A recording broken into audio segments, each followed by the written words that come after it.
Sai Ram. Continuing with the Ooty Summer Course, which was held in 1976, Swami blessed me with one more opportunity during the summer course. In the previous episode, I had mentioned that in the house there was a lot of discussion about what course I should take. And I had prayed that Swami should guide me. Of course, I never had a chance to verbalize this in front of Swami. And one day, things had gone wrong. Swami was very upset with the Brindavan boys.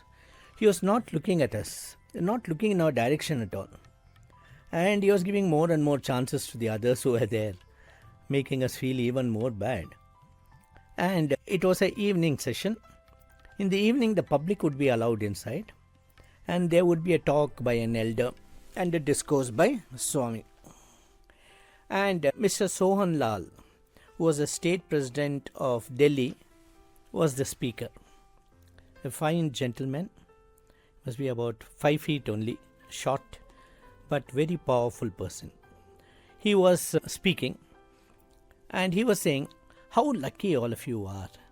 See, Swami decides what course you should take.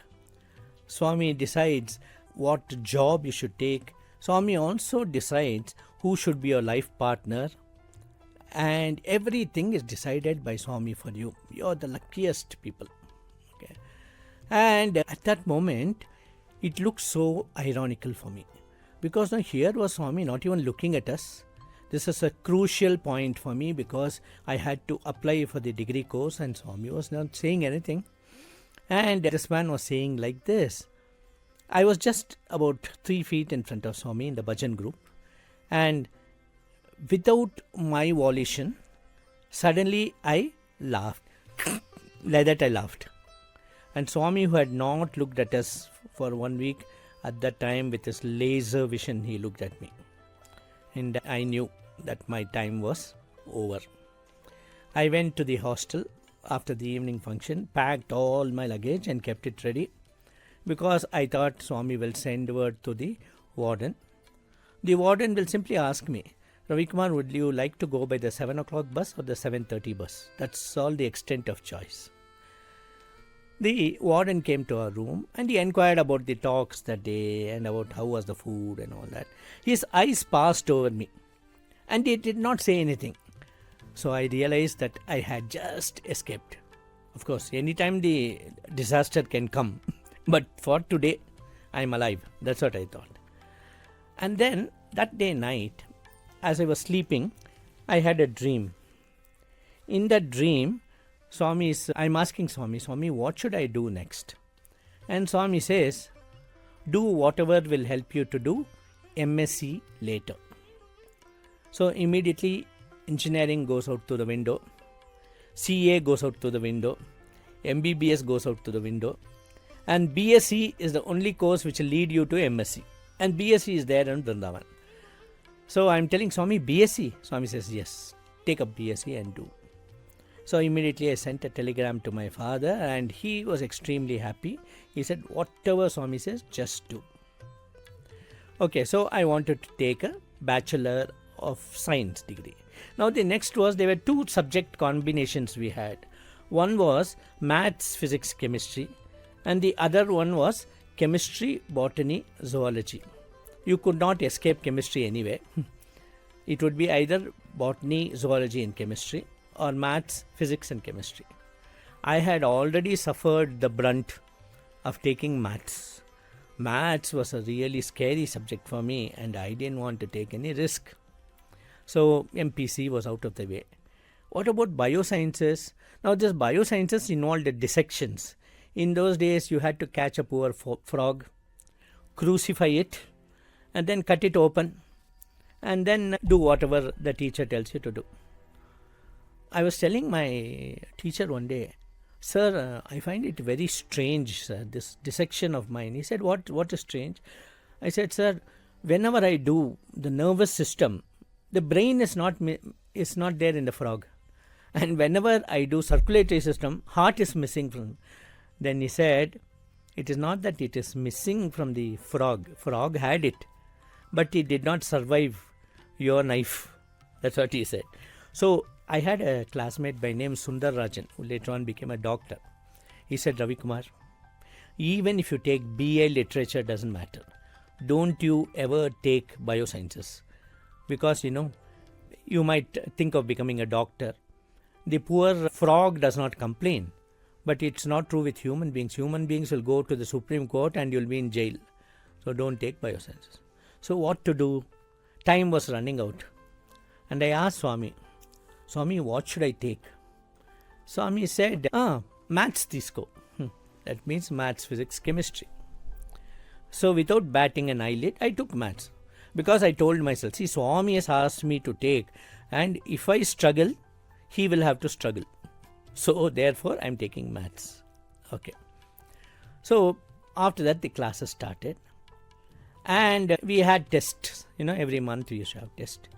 And without a slight variation, every time I used to get 0 out of 10, 0 out of 10. I mean, 1 mark also I couldn't get. And I was worried about this. One day, it happened to be my mother's anniversary. So I had gone home and the report card landed up at that point. And my father gave me a dressing down. He said, what is this? You're not responsible. See, in a year from now or a year and a half, I'm going to retire. And how will you manage like this if you keep on getting 0 out of 10? That pinched me. And that evening, when I came back to the hostel and I was sitting in the bhajan, and somebody sang this Krishna Murari, Bhava Bayahari, He Giridhari Gopal, that song. So I was sitting near, after the bhajans, I was sitting near a Krishna idol. The Krishna is found in a fountain inside the hostel today. The same Krishna was there outside. And I was thinking, we sing Bhakta Sakha Bhagawan. Is it really true? Is it really true that we experience him as a friend? Then why is it that we are struggling? The Lord is supposed to make you cross over Bhavasagara, an ocean of Bhavasagara. And this maths exam is after all a small pond. Why is it that he is not helping me? That's what I thought. And after that, I came back to the hostel. That day night, again Swami came in my dream, and Swami and myself, we are sitting at a dining table in old Brindavan and eating breakfast. Swami is sitting on a swivel chair. Swami turns and asks me, have you got a scholarship? I said, no Swami, I have never got a scholarship. Okay. Then he again turns to me and said, have you got a university rank?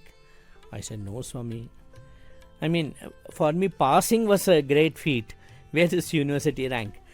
Then Swami said something. He said, you don't bother about it. You study.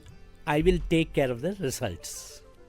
So the next day when I got up, I said, there, Swami is going to take care of the results. Let me not be bothered. Let me put my best effort. And so from that day onwards, I started studying very, very hard. Our final exams came in the month of March and April. And on the 5th of April, I had my physics exam. Swami came in my dream and said, I had spoiled the physics paper. Swami came in my dream on the 19th of April when I had chemistry paper, which was the last. And Swami told me, you spoiled your physics paper. See, now you need 30 marks. Okay. And then he said, at least today's paper don't spoil. Take Namaskar, he said. So I took Namaskar and went and wrote the chemistry exam quite well. This was on the 19th of April. On the 19th of May in 1977, the college auditorium was inaugurated. It was the first day of summer course and there was a Ramayana seminar for a week. So Swami had come to inaugurate it, and after Swami inaugurated, Swami took Aarti and went back. Then someone came running to me and said, the maths teacher is searching for you. When I went to him, he said, congratulations Ravi Kumar, you have got a rank in the university. I couldn't believe it. Then he said, no, it's come in the newspapers also. Just then, my sister sent a telephonic message that I had got, my photo had come in the newspaper. So very excited. But my father was in Shiradi at that time. My father and his elder sister, they were in Shiradi. And there was no way to communicate with them. But They saw Shirdi Baba in a vision telling that I had got a rank. So my father was very happy. And here I went and stood in front of Swami's room. Swami asked, Amy. I said, Swami, Pada Namaskar. He asked, why? I said, Swami, I got a university rank. Swami said, how much did you get in maths? No, for Swami that was more important, not getting a university rank. Of course, I had done decently. And so Swami said, Chichi, that's not a mark at all. Only if you get centum, it's a good mark in maths. But of course, he came and gave me namaskar.